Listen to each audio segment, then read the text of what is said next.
Le Conseil des ministres, en sa séance du jour, a adopté un projet de loi portant statut de la chefferie traditionnelle au Burkina Faso. Il faut dire que la chefferie traditionnelle au Burkina Faso est une des plus anciennes institutions de notre histoire. Elle a marqué notre histoire avant l'arrivée du colon oppresseur, mais aussi après, jusqu'à très récemment, la chefferie traditionnelle a été impliquée dans la résolution de beaucoup de crises que notre pays a traversées. Mais depuis, il n'y avait jamais eu, même si certains gouvernements ont essayé, un texte qui régissait la chefferie traditionnelle.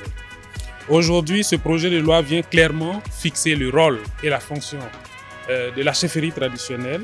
Elle permet donc son intégration dans l'ordonnancement juridique de notre pays. Elle permet de la revaloriser et elle permet à la chefferie traditionnelle de participer à la restructuration, mais aussi à la consolidation de la paix au Burkina Faso. Il faut dire que le texte aussi prévoit les modes de dévolution de la chefferie traditionnelle. Elle permet aussi de parler de l'interdiction et de sanctionner l'autoproclamation. Donc aujourd'hui, à travers ce texte, il ne sera plus permis à qui que ce soit de s'autoproclamer. Celui qui fait une autoproclamation sera sanctionné ainsi que ses complices. Il faut être clair là-dessus. Ce texte est valorisant, mais il ne permet pas une rétribution au chef.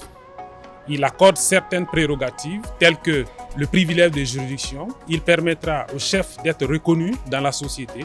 Il permet de les valoriser, mais aucune rémunération ne sera payée à un chef parce qu'il exerce sa fonction.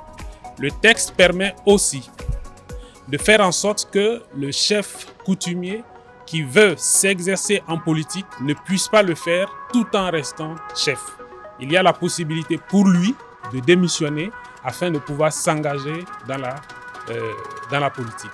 C'est un texte qui permet donc au chef coutumier d'être replacé au centre de ce que nous avons voulu au Burkina Faso, c'est-à-dire des chefs qui permettent de rassembler les populations et de consolider la paix.